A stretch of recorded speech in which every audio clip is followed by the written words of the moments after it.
All right, guys, this is a fairly typical bicycle lock. It fits on the rear forks of a bike, and then this bar goes between the spokes of the wheel to prevent it from turning. These are bolted onto the rear forks.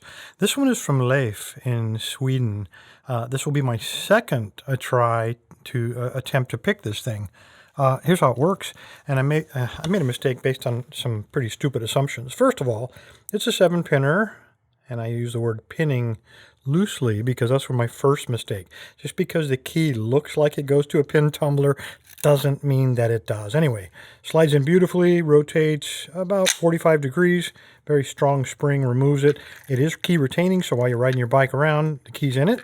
And then when you get to where you want to go, you simply take that and slide it back down between the wheel and then pull your key out. So very cool, very effective lock. I've seen these everywhere I've traveled, all over Europe, just real popular style.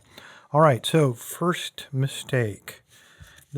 Although this looks like a pin tumbler, it is not. When you take a look inside of there, it's a 7-wafer lock. So my first mistake was the wrong idea of the lock, and then I also tried the wrong technique based on what I found. Usually wafers, all you do, you take one of these rakes and a couple of strokes and bam, you're in.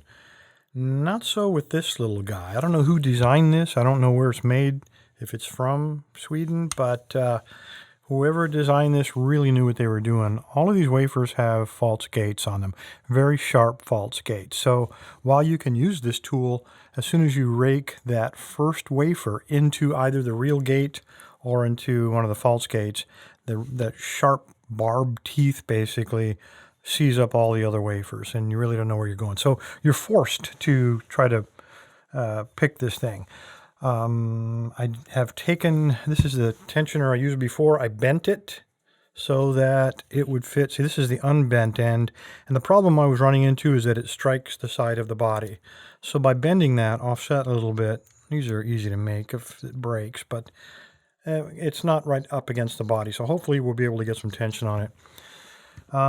It did work for the rake, so let's see if it works for the hook. So let's try this guy. This is a medium hook.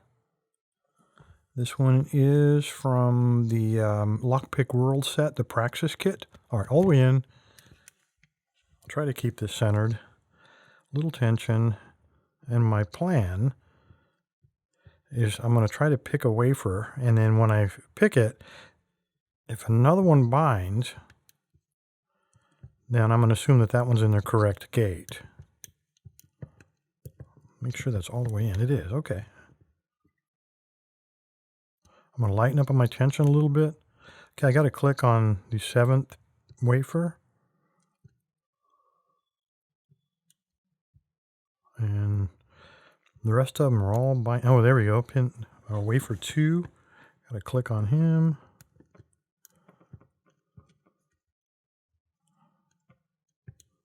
All right, nothing else. So I'm going to go back to 2 and see if I can get him to go to another gate. There we go. I got another click out of him. Get in there.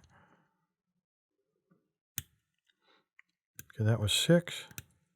That was 5.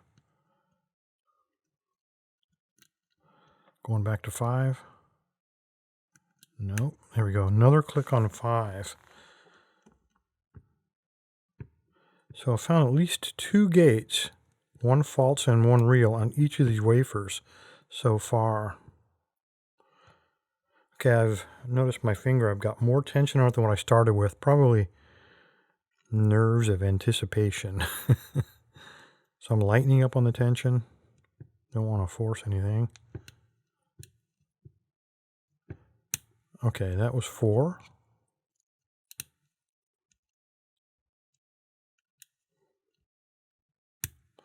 That was 4 again. Oh, there we go. We got to open.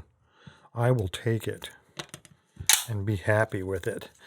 These, I got to tell you, are tough little locks. The secret to picking wafers that have false gates, obviously, is fairly light tension.